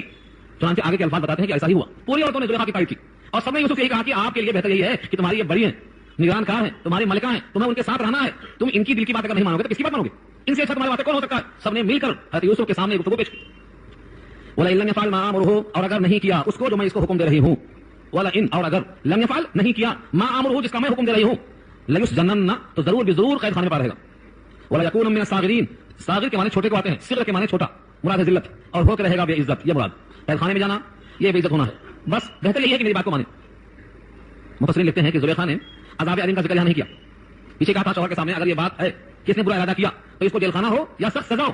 لیکن اب یہاں عورتوں کے درمیان میں سزاؤں کا ذکر نہیں کیا، صرف کیا کہا، میری بات نہ مانے گا تو قید خانے میں رہے گا اور اس میں ذلت اٹھانی پڑے گی، کیونکہ سزا دینا اس کا پروگرام نہیں تھا. وہ چاہتی یہ تھی کہ میری بات کو یہ مانے، اور قید خانے میں رکھ کر منوانا آسان ہے عذاب دینے کے مقابلے میں. حضرت یوسف نے عورتوں کے بات کو سامنے رکھا, زلیخا کی بات کو سامنے رکھا, اور اب اللہ سے دعا میں لگ گئے. قال, بول پڑے, ربی, اے میرے پروردگار, السجن احب, قید خانہ زیادہ محبوب ہے مجھ کو, احب الیہ, مجھ کو قید خانہ زیادہ پسند ہے. کس کے مقابلے میں؟ مما یدعوننی الیہ, جن برے کاموں کی طرف یہ عورتیں مل کے مجھے دعوت دے رہی ہیں. صیغہ دیکھو, جمع کا صیغہ ہے, یدعوننی, یہ ساری عورتیں مل کے مجھے دعوت دے رہی ہیں. یعنی جو زلیخا کا ارادہ ہے, اس کی تقویت, اس کی تائید, یہ پوری عورتیں مل کے کر رہی ہیں اور مجھے بلا رہی ہیں برائی کی طرف. اس برائی کی طرف جانے کے مقابلے میں مجھے قید خانہ زیادہ محبوب ہے. وَإِلَّا تَصْرِفْ عَنِّي كَيْدَهُنَّ, اور اگر آپ نہ پھیریں مجھ سے ان کے قید کو, ان کے داؤں کو, أَصْبُ إِلَيْهِنَّ, تو میں ان کی طرف مائل ہو جاؤں گا. مطلب یہ ہے گھرا ہوا ہوں, گھر ان کا, اختیار ان کا, قبضہ ان کا, رائے عامہ ان کی, میں اکیلا. اگر اس موقع پر آپ نے ان کا قید, ان کا داؤں, ان کا منصوبہ, ان کی پلاننگ ان پہ نہ پھیر دیا تو میں ان کی طرف مائل ہو جاؤں گا. أَصْبُ إِلَيْهِمْ وَأَكُونُ مِنَ الْجَاهِلِينَ, اور ہو کے رہ جاؤں گا نادانوں میں سے. ایک نبی ایسے موقع پر ایسے جملے استعمال کرنا کہ میں ان کی طرف متوجہ ہو جاؤں گا اور نادانی کر بیٹھوں گا, یہ عصمت انبیاء کے خلاف ہے کہ نہیں؟ بہت بڑا سوال لگتا ہے یہاں. اور ایک سوال یہ بھی ہے کہ حضرت یوسف نے عورتوں کے برائی سے زیادہ قید خانے کو محبوب کیوں کیا؟ یہ بھی ہو سکتا تھا کہ اللہ نہ مجھے قید خانہ ملے اور نہ مجھے ان کی برائی ملے, مجھے عافیت مل جائے, یہ بھی ہو سکتا تھا. چنانچہ ترمذی کی روایت ہے, کسی کو آپ نے سنا کہ صبر کی دعا کر رہا ہے اللہ سے. ہمارے بہت سے لوگ آج بھی دعا کرتے ہیں صبر کی تلقین, صبر کی دعا کرنا در حقیقت مصیبت کو دعوت دینا. صبر کی دعا کرنا در حقیقت مصیبت کو دعوت دینا ہے. صبر و ثبت اقدامنا, یہ صبر کا جو لگایا ہے وہ ثابت قدمی کے معنی میں اس وقت ہے جب میدان کارزار میں ہے, یہاں سے بھاگنا نہیں, قدم جما دینا. عام مسلمانوں کو صبر کی دعا نہیں کرنا چاہیے بلکہ عافیت کی دعا کرنا چاہیے, عافیت کی. ترمذی کی روایت موجود ہے, اسی آیت کے ذیل میں لکھا ہے کہ نبی صلی اللہ علیہ وسلم فرماتے تھے اللہ سے عافیت مانگو. دو مصیبت سامنے ہے, ایک جیل خانہ ہے, ایک برا عمل ہے. ان دو میں تقابل مت کرو کہ اس برائی سے یہ برائی مجھے اچھی لگتی ہے, نہیں, ان دو برائیوں سے مجھے عافیت اچھی لگتی ہے. عافیت کی دعا کرنا. چنانچہ حضرت عائشہ کی دعا منقول ہے, اے حضور, اے اللہ کے رسول, اگر مجھے شب قدر مل جائے تو کیا مانگوں؟ تو کہا یوں کہو, اللہم انک عفو تحب العفو فاعف عنی, معافی کی دعا کرو. ایک مقام فرمایا عافیت کی طرح مانگو, اللہم انا نسألک العفو والعافیہ والمعافاۃ الدائمہ فی الدین والدنیا والآخرہ. ہر جگہ عافیت ہی مانگا, دنیا میں, دین میں, آخرت میں عافیت, یعنی نہ یہ مصیبت نہ یہ مصیبت, تو اللہ اس پر قادر ہے. لیکن لکھا ہے حضرت یوسف ان عورتوں کے مکر سے اس قدر مزمحل ہو گئے تھے کہ یہ کہا کہ قید خانہ بھی اس کے مقابلے میں بہتر ہے, کم سے کم اس پر کوئی سزا تو نہیں ہوگی اللہ کی طرف سے, یہاں تو سزاؤں کا اندیشہ. رہا عصمت انبیاء کی, انبیاء معصوم ہوتے ہیں, ان سے یہ خطائیں ہو ہی نہیں سکتی ہیں, لیکن اسباب پر اور اسباب کی رکاوٹوں کو دیکھ کر انہوں نے اللہ کی طرف توجہ فرمایا کہ اس عصمت میں تعاون اللہ سے ہی ممکن ہے, کیونکہ ہر طرف سے بندہ گھرا ہوا ہے اور ہر طرف سے غلطی کا امکان ہے. اس لیے جب بندے کو اللہ کی عافیت مل جاتی ہے تو برائی سے بچ سکتا ہے. اس بات سے کہا اسب الیہن واکم من الجاہلین, اگر آپ نے مجھے نہیں روکا تو میں ان کی طرف مائل ہو جاؤں گا, ان کے داؤں پیش کو برداشت نہ کر سکوں گا اور ہو جاؤں گا نادانوں میں سے, نادانی والا کام کر بیٹھوں گا. مفسر لکھتے ہیں یہاں سے کہ جب بندہ ہر طرف سے مایوس ہو جائے, کوئی راستہ نظر نہ آئے, تو اس کو چاہیے اللہ کی طرف متوجہ ہو جائے, اللہ راستے کو آسان کر دیتے. چنانچہ صاحب کیا ہوا, فاستجاب له ربه, ان کے رب نے ان کی دعا قبول کر لیا. فاستجاب, قبول کر لیا ان کے لیے ان کے رب نے کیا دعا قبول کر لیا کہ اب زلیخا کے شر سے ان کو بچانا ہے اور اس برائی کے مقابلے میں جیل خانہ محبوب ہے تو وہاں کا انتظام کرنا ہے. فصرف عنہ کیدہن, اللہ نے پھیر دیا ان سے ان کے قید کو, ان کے داؤں کو. انہ هو السمیع العلیم, بے شک وہ سننے والا اور جاننے والا ہے. اللہ سننے والے جاننے والے ہیں, یعنی ہر بندے کی ہر دعا سنتے ہیں, ہر بندے کے احوال کو اچھی طرح جانتے ہیں. جو بندہ پورے استعداد کے ساتھ, قلبی توجہ کے ساتھ اللہ سے مانگتا ہے, اللہ اس کو عطا فرماتے ہیں. حضرت یوسف کی اس دعا کو اللہ نے قبول فرما لیا. پھر کیا ہوا, حضرت یوسف کا یہ عمل اور زلیخا کا یہ بیٹھک کرنا, پورے شہر کی عورتوں کو جمع کر کے ان کے ہاتھ کو کٹوا دینا, اس سے کیا ہوا, چرچا اور بڑھ گیا. حدیث میں کہا کہ یہ چرچا بڑھنے سے بہتر یہ ہے اگر یوسف پاک دامن ہے, لیکن اب گھر میں ان کو رکھنا مزید موقع فراہم کرنے کے مترادف ہوگا. حکمت کا تقاضا یہ ہے کہ ان کو زلیخا سے الگ کر دیا جائے تاکہ نہ رہے بات نہ بجے بانسری. چنانچہ اگلی آیت میں اللہ نے فرمایا ثم بدا لهم, پھر ظاہر ہوا ان کے لیے من بعد ما رأوا الآیات, بعد اس کے کہ انہوں نے نشانیوں کو دیکھا.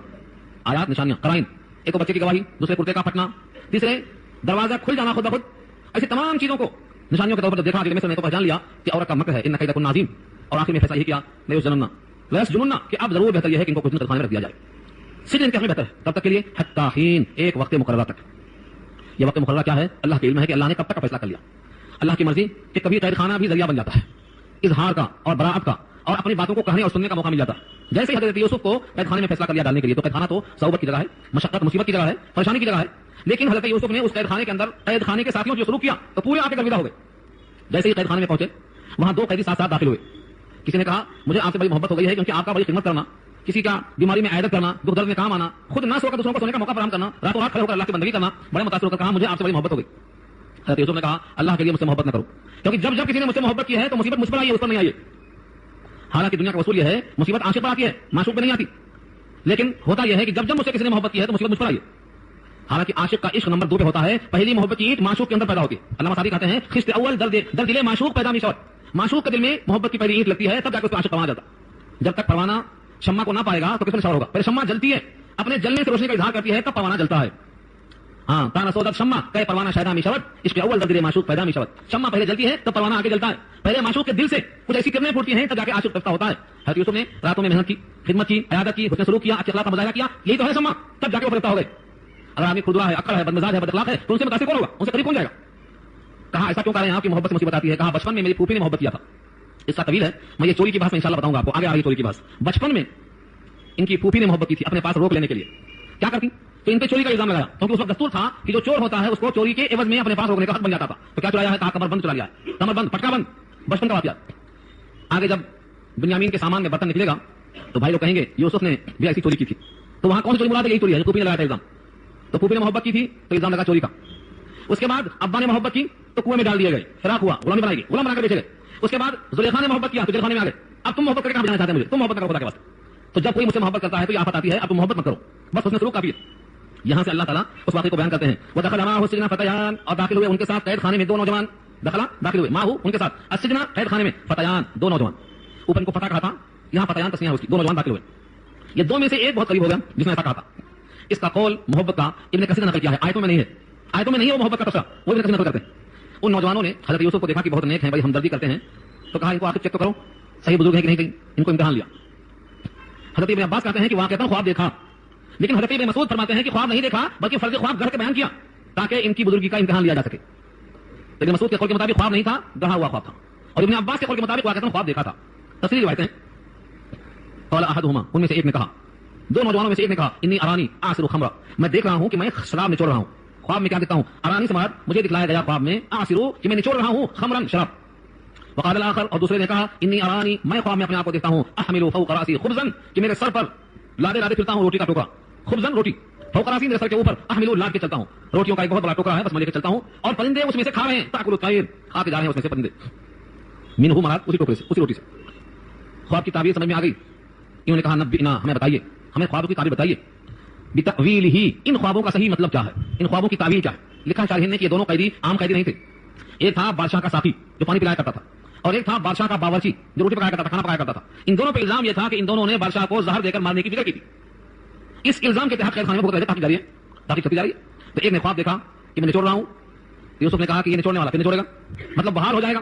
اور جس نے کہا میرے سر پہ روٹی کا ٹکڑا ہے, ٹکڑا ہے, ٹکڑا نہیں ٹکڑا, اور پرندے اس میں سکھا رہے ہیں, سمجھ میں آ گیا کہ اس کی پھانسی ہوگی اور کھوپڑی اس کی پرندے کھائیں گے. کے کتنا آسان ہے تعبیر, فن ہے لیکن متعین نہیں کیا. حضرت یوسف کو انہوں نے خواب کی تعبیر پوچھا, نبئنا بتاویلہ, ہمیں اس خواب کی تعبیر بتائیے کیا. آگے کہا انا نراک من المحسنین, بے شک ہم آپ کو محسنین میں سے خیال کرتے ہیں, نیکوکار خیال کرتے ہیں, آپ ہم پر احسان کرنے والے ہیں, ہمیں اس کی تعبیر بتائیے کیا. حضرت یوسف نے ان کی تعبیر بتانے سے پہلے ایک معجزے کا ذکر کیا. معجزہ کیا تھا؟ کہا دیکھو تم دونوں کے پاس جو کھانا آتا ہے, چاہے گھر سے آتا ہو چاہے قید خانے والے بھیجتے ہو, کھانا کیسا آتا ہے, کتنا آتا ہے, اور کس قسم کا آتا ہے, کھانا آنے سے پہلے ہم بتا دیں گے کھانا ایسا آ رہا ہے. اور یہ کوئی میرے پاس شابدہ نہیں ہے, کہانت نہیں ہے, کوئی جنون نہیں ہے, بلکہ یہ اللہ کا علم ہے. یہ تمہارے پاس آج نہیں آئے گا, مگر الا نبأتکما, مگر میں تم دونوں کو خبردار کر دوں گا اس کی تفصیل سے, بتأویلہ ہی, اس کی تفصیل سے. یہاں دو ترجمہ کیا ہے شارحین نے, ایک تو ترجمہ کیا مفتی شفیع صاحب نے کہ کھانے کے بارے میں بول دوں گا, کھانا کیسا ہے, کیا آئے گا, کتنا آئے گا, کہاں سے آئے گا, تو یہ معجزہ ہوگا.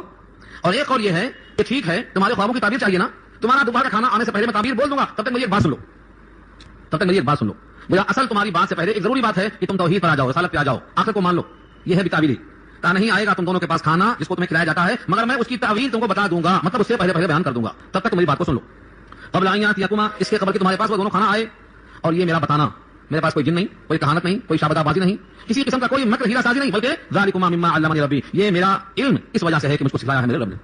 ذالکما, یہ مخاطب چونکہ دو تھے تو ذالکا سے ذالکما ہو گیا. مما, اس میں سے ہے جو علمنی ربی, مجھ کو سکھلایا ہے میرے پروردگار نے. اللہ نے بہت سے سکھائے تھے فنون, یہ بھی اس میں سے ایک فن سکھایا اللہ نے. اب تعریف کیا کہ اللہ نے مجھ کو سکھلایا کیوں.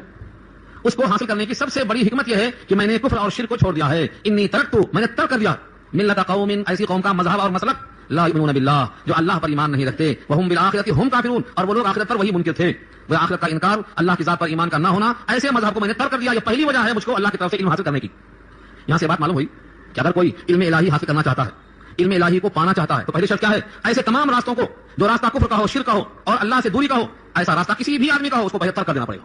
یہ وہ پرہیز ہے. جیسا حکیم صاحب بولتے ہیں دیکھو یہ میری دوا فائدہ کرے گی, مگر تمہیں کھٹے کا پرہیز ہے, تمہیں کھٹا بیگن نہیں کھانا, دہی نہیں کھانا, اور تمہیں یہ نیبو نہیں کھانا, یہ سب پرہیز, تب دوا فائدہ کرے گی, یہ تو فائدہ نہیں کرے گی.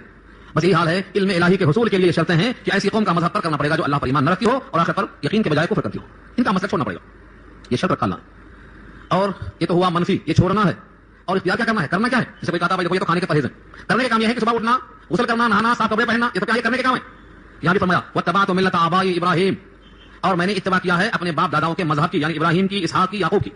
3 پشتوں کا ذکر کیا, اور تینوں پشتے نبی کی ہیں, یوسف, ابن یعقوب، ابن اسحاق، ابن ابراہیم، یہ 4 پشتے نبی کی ہیں. ان چاروں کا نام کیوں لیا؟ کہ یہ چاروں کے چاروں اتباع کے لائق ہیں. کچھ لوگ کہتے ہیں آبا و اجداد کی اتباع کرنا یہاں ثابت ہوتا ہے. یہ نہیں سمجھتے ہیں کہ آبا و اجداد کی اتباع کرنا ثابت صرف 3 ہی پشت میں کیوں ہو رہا ہے، 4تھی پشت کا نام کیوں نہیں لیا؟ کیونکہ وہ مشرک تھے. ابراہیم کے والد مشرک تھے. وَإِذْ قَالَ إِبْرَاهِيمُ لِأَبِيهِ آزَرَ أَتَتَّخِذُ أَصْنَامًا آلِهَةً، سورہ انعام کی آیت میں واضح کر دیا. اللہ نے یہاں پر 3 پشتوں کا نام لیا، 4تھی پشت کا نام نہیں لیا. معلوم کیا ہوا؟ اگر وہ موحد ہیں تو ان کی اتباع کی جائے گی فخریہ، اور اگر وہ مشرک ہیں تو ان کی اتباع نہیں کی جائے گی بلکہ ان سے گریز کیا جائے گا. چنانچہ اوپر کی آیت میں جن کے مسلک اور مذہب سے دوری کا ذکر کیا ہے وہ 4تھی پشت ہے. دادا مشرک تھے، میں نے اس سے پرہیز کر لیا، لیکن اس کے بعد کی 3 نسلوں میں توحید تھی، میں نے ان کو فالو کر لیا ہے. اصول کیا نکلا؟ اگر ماں باپ مشرک ہیں تو ان کی اتباع نہیں کرنا ہے، اور اگر ماں باپ موحد ہیں تو ان کی توحید کو قبول کرنا ہے. یہی فرق معلوم ہوا یہاں پر. تو پہلی آیت میں جن کے مسلک اور مذہب کو چھوڑنے کا ذکر تھا وہ آزر تھے، اور دوسری آیت میں جن کے مسلک کو قبول کرنے کا ذکر تھا یہ پورے موحد اور انبیاء میں سے تھے، ابراہیم، اسحاق اور یعقوب. آیتوں کو پھر دیکھیں آپ. انی ترکت ملت قوم، بے شک میں نے ترک کر دیا ہے ایسی قوم کا مسلک اور مذہب، لا یؤمنون باللہ، جو اللہ پر ایمان نہیں رکھتے، وہم بالآخرۃ ہم کافرون، اور وہ آخرت کا انکار کرنے والے. واتبعت، اور میں نے اتباع کیا، میں نے فالو کیا، ملت آبائی، میرے آبا کے مذہب میں سے. کس کا مذہب؟ ابراہیم، اسحاق، یعقوب کا. تینوں کا نام لیا. جب 3 پشت کا نام لیا جا سکتا ہے تو 4تھی کا بھی لیا جا سکتا تھا، لیکن محض اس بات ہے کہ وہاں شرک تھا، اللہ نے منقطع کر دیا. ما کان لنا ان نشرک باللہ من شیء، نہیں ہے ہمارے لیے مناسب زیبا، کسی حال میں مناسب نہیں کہ ہم شرک کریں اللہ کے ساتھ کچھ بھی. من شیء، ذرہ برابر. شیء مانے کچھ، اور شیء کی تنوین برائے تنکیر تاکہ تقلیل کے، بالکل ذرہ برابر بھی شرک کرنا ہمارے پاس مناسب نہیں ہے. یعنی جس عمل میں اور جس فکر میں ذرہ برابر شرک کا شائبہ ہو، ہمیں اس عمل کو چھوڑ دینا ہے، ہمیں اس کو توجہ نہیں کرنا. ذالک من فضل اللہ علینا، ہم پر یہ اللہ کے فضل میں سے. اللہ کے فضل ہمارے بہت ہیں، ان میں سے ایک فضل یہ بھی ہے کہ ہم نے شرک کو چھوڑ دیا، توحید کو قبول کیا. ہمارے آبا و اجداد میں سے جو مشرک تھے ان کی اتباع نہیں کیا، جو موحد تھے ان کی اتباع کیا. یہ ہم پر اللہ کا فضل ہے، اور یہ فضل ہم پر تنہا نہیں ہے، وعلی الناس، بہت سے لوگوں پر فضل ہے.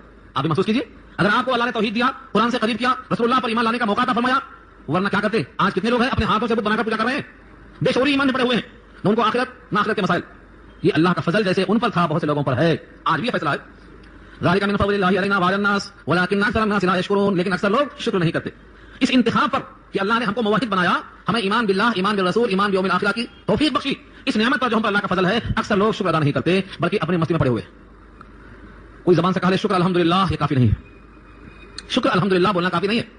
لکھا ہے شکر کی تعریف میں سورہ والعادیات کی تفسیر میں، جہاں ہے ان الانسان لربہ لکنود، انسان رب کا ناشکرا ہے، وہاں لکھا ہے شکر کی تعریف یہ ہے کہ نعمتوں کے ساتھ نعمت دینے والا بھی یاد آئے، نعمت کو نعمت کی مرضی، نعمت دینے والے کی مرضی میں استعمال کرے، نعمت کو نعمت دینے والے کی مرضی کے خلاف استعمال نہ کرے. 3 چیزیں ہیں. حسن بصری کا قول ہے، ابو بکر واسی کا قول ہے، ابو وراق کا قول ہے، یہ تمام اخبار ان کے ملتے جلتے ہیں. آج ہم زبان سے شکر کرتے ہیں لیکن نعمت کو ان کی مرضی میں استعمال نہیں کرتے، اپنی خواہش میں استعمال کرتے. یہ شکر نہیں ہے. اگر آج کسی سے کہا جائے بھائی آپ کے لڑکی کی شادی ہے، خرچہ آپ کر رہے ہیں کہ دوسرا کر رہا ہے، تو آپ کہیں گے میاں کیا بات ہے کہ ہم کوئی غریب فقیر آدمی ہیں، ہماری بیٹی ہم خرچہ کریں گے. سوال یہ ہے اب جب نبی کوئی نہیں آئے گا، کوئی کتاب نہیں آئے گی، تو جو انسان کافر ہو کے مرتے ہیں، یہ قرآن شریف یہ دین آپ کا نہیں ہے ان تک پہنچانے کے لیے، کس کا؟ یہ اس قرآن کریم پر جو حقوق عائد ہوتے ہیں، اگر آپ سے کہا جائے کہ قرآن بھی آپ ہی کا ہے، جیسے بیٹی آپ کی 2 لاکھ 5 لاکھ خرچہ کر رہے ہیں، یہ قرآن بھی آپ کا ہے، لوگوں تک پہنچانا ہے، تو تم پہنچا لو. یہ کیا ہے؟ یہ بے اعتنائی ہے، ناشکری ہے. قرآن کریم بھی اللہ کی عظیم نعمت ہے، نبی صلی اللہ علیہ وسلم کے تمام معجزات میں سے یہ باقی ہے. یہ لوگوں پر اللہ کا فضل ہے لیکن اکثر لوگ شکر نہیں کرتے، ولکن اکثر الناس لا یشکرون. یہ توحید کی دعوت ہو گئی، یہ توحید کا پیغام ہو گیا. کفر کو ترک کرنا، توحید کو اختیار کرنے کا پیغام بھی دے دیا، معجزہ بھی ظاہر کر دیا. اب ان سے مخاطب ہے قید خانے کے ساتھیوں سے، یا صاحب اس سجنی، اے میرے قید خانے کے ساتھیوں. کیا پیار ہے انداز میں؟ آج کوئی چھوٹا آدمی سامنے آیت بتائے بہت کم رتبے کا، یہ یوسف جیسا پیغمبر ساری دنیا کے حسن کا آدھا حسن کا مالک ہے. قید خانے میں قیدیوں سے، کیا وہاں پہ فرشتے تھے قید خانے میں؟ وہاں تو چور، زانی، قاتل، مجرموں کا ٹھوڑا ہوتا. وہاں تو ان مجرموں کے درمیان بھی نفرت نہیں، محبت سے پیغام پیش کیا. آج ہم کہتے ہیں بھائی بڑا ماحول متنفر ہے، ہم دینی کام کیسے کریں؟ اس قید خانے میں یوسف جیسا حسین انسان، نفرت کا ماحول نہیں بلکہ پیار سے، یا صاحب اس سجن، اے قید خانے کے میرے دوستو. مخاطب اس سے معلوم ہوا دعوت اور تبلیغ، قرآن کا پیغام پہنچانے کے لیے محبت کا ماحول چاہیے، نفرت کا ماحول نہیں چاہیے. کسی کو کمتر نہیں سمجھنا، بحیثیت انسان کے وہ نبی زادہ ہے، آدم زادہ ہے، تمہارا بھائی ہے. ہاں بطور فکر کے اس میں اگر کمی ہے تو وہ تمہاری کمی سے کمی ہے، تم اگر صحیح کام کرتے تو یہ کمی بھی دور ہو جاتی.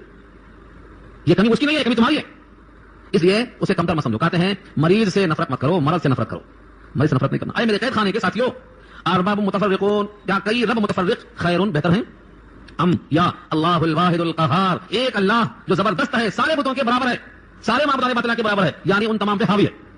ان کی بھی پوجا، ان کی بھی پوجا، جہاں دیکھو وہاں سر جھکائے بیٹھے ہوئے ہیں تم. تو کئی سجدہ گاہ ہیں، وہ بہتر ہیں یا ایک معبود جو اکیلا سب پہ بھائی ہے؟ کون سا بہتر ہے بولو؟ ایک عام انسان بھی کہے گا بھائی اگر ایک جگہ کام مل جائے اچھا تو در در کیوں کام کریں گے ہم؟ بلکہ فارسی کا مشہور مقولہ ہے یکدر گیر محکم گیر، ایک جگہ پکڑو زوردار پکڑو، مضبوطی سے پکڑو.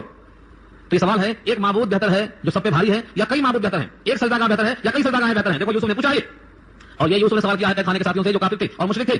لیکن ہم یہ سوال آج کرتے ہیں ان انسانوں سے جو کئی سجدہ گاہیں تلاش کرتے ہیں. یہی سوال یوسف کا. آج وہ تمام مسلمان جو کئی جگہ سجدہ گاہ بنانا چاہتے ہیں، یہ سوال ان سے باقی ہے. یوسف نے سوال کیا، ہر ایک کا جواب یہ ہونا چاہیے کہ ایک اللہ بہتر ہے جو سب پہ بھاری ہے، ایک اللہ بہتر ہے جو قادر مطلق ہے.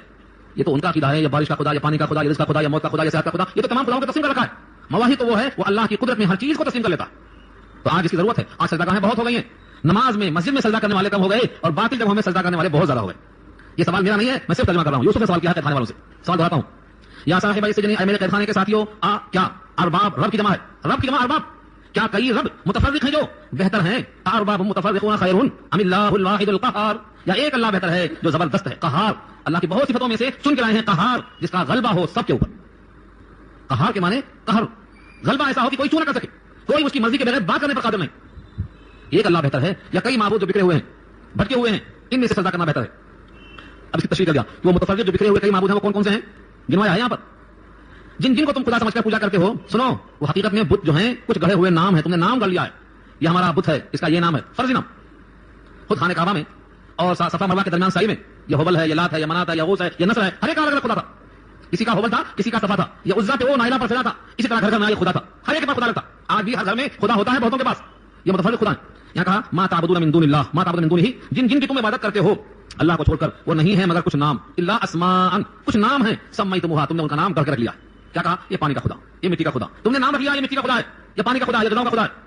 انتم وآباؤکم، تم نے، تمہارے آبا و اجداد نے، ما انزل اللہ بها من سلطان، نہیں نازل کیا ہے اللہ نے ان کے ساتھ کوئی سلطان، کوئی برہان، کوئی دلیل، کوئی حجت، کوئی دلیل نہیں. یہ بولتے نہیں، یہ سنتے نہیں، یہ چوہاوا کھاتے نہیں. کتا اگر پیشاب کرتا ہے تو اس کو بھگانے پر قادر نہیں، اور مکھیاں اگر لے کے چلتی ہیں اس میں سے اس کے ریشے تو ریشہ چھیننے پر قادر نہیں. قرآن یہ سب باتیں کہی ہیں. وَإِنْ يَسْلُبْهُمُ الذُّبَابُ شَيْئًا لَا يَسْتَنقِذُوهُ مِنْهُ، مکھیوں سے چھیننے پر قادر نہیں ہے. اور جو ان کی عبادت کرتے ہیں ان کی عبادت کرنے کی ان کو خبر ہی نہیں ہے. ہماری پوجا بھی کی جا رہی ہے، یہ سب تم نے کر رکھا ہے. ان الحکم الا للہ، نہیں ہے حکم مگر اللہ کا. یعنی کسی کا حکم قابل عمل نہیں ہے مگر اللہ کا. اللہ ہی ہمارا سب کچھ ہے، اسی کا حکم قابل عمل ہے. امر اللہ تعبدوا الا ایاہ، اللہ کے بہت سے امر ہیں، اللہ کے بہت سے حکم ہیں. ان میں سب سے بہترین حکم، سب سے زیادہ جامع اور اہم حکم، سب سے پہلا جس کو فوقیت دی جا سکتی ہے وہ یہ حکم کیا ہے؟ ہمارا اللہ نے حکم کیا ان لا تعبدوا الا ایاہ، کہ تم بندگی مت کرو مگر اسی کی. یہ حکم اللہ کا سب سے اول حکم ہے، اس پر قائم رہو. بندگی، غلامی کا سب سے اعلیٰ درجہ ہے سجدہ، ورنہ غلامی کے اور طریقے بھی ہیں. نماز میں قیام کی حالت میں ہاتھ باندھے کھڑا ہونا یہ بھی غلامی کا تصور ہے. رکوع میں جھکنا یہ بھی غلامی کا تصور ہے. سجدہ تو اس کا اعلیٰ درجہ ہے ہی. جن جن کاموں کو اللہ نے کرنے کا حکم دیا ہے یہ سب کے سب غلامی ہیں. 1 گھنٹے کی غلامی نہیں، 24 گھنٹے کی بھی نہیں. جب تک زندہ ہیں ہم غلام ہیں، ہمیں غلامی ہی کرنا ہے. جیسا سونے کا حکم دیا ویسا سونا، کھانے کا حکم دیا ویسا کھانا کھانا ہے. لیکن شادی ایسی کہا ویسے نہیں کریں گے، اپنی مرضی کی کریں گے، میاری کریں گے، نانا کی، نانی کی، پھوپھی کی، سب کی خواہشیں پوری کریں گے، اللہ کا حکم توڑ دیں گے. ہے ایسا نہیں ہے؟ کون سے مسلمان آئیں گے کرنے کے لیے؟ کہاں سے آئیں گے؟ جب بندہ خوشی میں اور غم میں بھی اللہ کا بندہ نہیں بن سکا تو وہ ابھی ناقص ہے، اس کی بندگی ناقص ہے، اس کا ایمان ناقص ہے، اس کا اسلام بھی ناقص ہے. اللہ نے مطلب کہا ہے یا ایھا الذین آمنوا ادخلوا فی السلم کافہ ولا تتبعوا خطوات الشیطان، اے ایمان والو اسلام میں مکمل داخل ہو جاؤ اور شیطان کے نقش قدم کی اتباع مت کرو. یعنی جہاں جہاں تم نے اسلام چھوڑا سمجھ لو تم نے وہاں اسلام کو چھوڑا ہی نہیں، شیطان کی اتباع بھی کی وہاں. یہ قرآن نے واضح پیغام دیا. تو یہ جو پیغام ہے حضرت یوسف کا، سب سے بڑا حکم اللہ کا یہ ہے کہ اسی کی بندگی کرو، اس کے سوا کسی کی بندگی مت کرو. یعنی حکم اسی کا چلے گا. ذالک الدین القیم، یہ ہے دین درست، یہ ہے دین مضبوط. قیم کے معنی سیدھا سادہ، اس میں کوئی کجی نہیں، کوئی جہاں پر نہیں. بندگی اللہ کی ہو، حکم اسی کا چلے گا، بس یہ دین قیم ہے. ولکن اکثر الناس، لیکن اکثر لوگ نہیں جانتے، اکثر لوگ نہیں جانتے کہ دین قیم کیا ہے. وہ اپنی مرضی، خاندان والوں کی مرضی، محلے والوں کی مرضی اور جو دوست احباب ہیں ان کی مرضی، انہی پر چلنے کو دین سمجھتے ہیں. دین قیم تو یہ ہے کہ اللہ کا حکم چلے، اپنے خواہش نہیں. ہاں اللہ نے کہا ہے یہ 50 سال 60 سال کی زندگی میں تم میری بات مان کر چلو، اس کے بعد ایسی حیات دوں گا کہ تمہاری مرضی چلے گی. اس کے بعد تمہاری مرضی چلے گی، نہ بڑھاپا آئے گا، نہ بیماری آئے گی، نہ گھر میں اکتاؤ گے، نہ گھر سے بے دخل کیے جاؤ گے. ہر ایک کا قد 60 گز کا، ہر ایک کی عمر 33 سال کی، ہر ایک کا چہرہ حسین تر ہوگا. اور اس کے بعد اعلان ہوگا تم سے راضی ہوں، ہمیشہ کے واسطے خوش رہو. تم 50 سال 100 سال میری مان کر چلو، ایسی حیات دوں گا کہ کوئی انتہا نہیں ہوگی. عطاء غیر مجزوز، نہ ختم ہونے والا اجر دوں گا. یہ تو امتحان ہے. میں کبھی کبھی کہا کرتا ہوں آپ چھوٹے بچے کو لڈو دے کر ہاتھ میں بولتے ہیں بیٹا ذرا دے دینا، بس اگر لڈو آپ کے ہاتھ میں دے دیا بخدا آپ کھائیں گے نہیں، لیکن اس کے دے دینے کی وجہ سے آپ کا دل ایسا بھر جائے گا کہ اس کو سینے سے چمٹا لیں گے اور لڈو کا ڈبہ پکڑا لیں گے اس کے ہاتھ میں کہ تو میرا ہے. بس یہ کیفیت ہے. اللہ کو ہمارے سجدوں کی کوئی حاجت نہیں، اللہ کو ہمارے زکات کی، ہمارے حج کی، ہمارے تلاوت کی کوئی حاجت نہیں، ہمارے کسی عمل کی اسے کوئی حاجت نہیں. ایک بار نہیں زائد بار کہا ہے، حضرت موسیٰ سے کہوایا ہے اعلان کر دو اگر تم اور جتنے زمین میں انسان ہیں سب مل کر کفر کریں میرے ساتھ، ناشکری کریں میرے ساتھ تو میری شان میں کمی نہیں ہونے والی ہے. سورہ ابراہیم پارہ 13 وقال موسیٰ ان تکفروا انتم ومن فی الارض جميعا فإن اللہ لغنی حمید، فإن اللہ لغنی، اللہ غنی ہے، کسی کے کفر کرنے سے اس کی شان میں کوتاہی اور کمی نہیں ہو سکتی. پھر مطلب کیا ہوا؟ ہماری عبادات ہمارے لیے ہے، بس وہی لڈو دے کے ڈبہ دینے والی بات ہے. ہم اللہ کی مرضی پر چلنے کا فیصلہ کر لیں، اللہ ہماری حیات جو دائمی آنے والی ہے وہ بہتر سے بہتر عطا فرمائیں گے. اس لیے اللہ کا فیصلہ ماننا ہے. یہ تقریر ختم ہو گئی حضرت یوسف کی. اب اس کے بعد ان کے خوابوں کی تعبیر سنو. یا صاحب السجن، دوبارہ پھر لائے، یا صاحب السجن، اے میرے قید خانے کے دونوں ساتھیوں، اما احدکما، بہرحال تم میں سے ایک، فیسقی ربہ خمرا، پلائے گا شراب اپنے مالک کو. رب کی نسبت جب ہو کے ساتھ آئے، رب کے ساتھ آئے تو بادشاہ مراد ہے، مالک مراد ہے. اگر رب مطلق آ جائے تو اللہ کے واسطے ہوتا ہے، لیکن رب کے ساتھ اضافت ہے ربی یا رب ہو تو جائز ہے، جیسے رب البیت گھر کا مالک، رب الابل اونٹوں کا مالک، رب البیت گھر کا مالک، رب المال مال کا مالک، جائز ہے اضافت کے ساتھ، مطلق رب جائز نہیں ہے۔ تو رب بہو اپنے رب کو پلائے گا، کیا پلائے گا؟ خمرن شراب پلائے گا۔ واما الاخر اور بہرحال دوسرا فیصلب سوری پکایا جائے گا، فتاکل الطیر کھائیں گے پرندے من راسہ اس کے سر میں سے۔ سنا آپ نے حضرت یوسف کی محبت و شفقت دیکھو، خواب دونوں نے بیان کیا الگ الگ، دونوں کی تعبیر بھی ظاہر تھی الگ الگ۔ جس نے خواب میں دیکھا تھا میں نچوڑ رہا ہوں وہی تو پلائے گا، اور جس نے خواب میں دیکھا تھا کہ سر پہ ٹوکری ہے پرندے کھا رہے ہیں پھانسی اسی کی تو ہوگی۔ خواب کی تعبیر الگ الگ ہو سکتی تھی، میاں تمہاری پھانسی ہوگی اور تم بچ جاؤ گے، مگر ایسا کیا ہوتا جسے کہا جاتا ہے کہ تمہاری پھانسی ہوگی اس کو غم ابھی سے شروع ہو جاتا۔ اللہ کے نبی امت پر شفیق ہوتے ہیں، کیا کہا؟ تم دونوں میں سے ایک بری ہو جائے گا اور اپنا منصب بھی پا جائے گا اور شراب بدستور پلاتا رہے گا، اور دوسرے کو سولی ہوگی۔ نہیں کر دیا، متعین نہیں کر دیا، حالانکہ وہ کہہ جا سکتا تھا۔ اس سے معلوم ہوا کہ اگر کوئی بات بری ہے یعنی طبیعت کو ناگوار لگتی ہے تو اس کا ایسا انداز اختیار کرنا چاہیے کہ کم سے کم تکلیف ہو، کم سے کم تک پہنچے۔ اسلام کا مزاج یہی ہے۔ فرمایا حضور نے تم جب ذبح کرتے ہو قربانی کا جانور یا اور کوئی جانور تو ذبح تو اسے کرنا ہی کرنا ہے، لیکن چھری تیز ہونا چاہیے تاکہ اس کو اذیت نہ پہنچے۔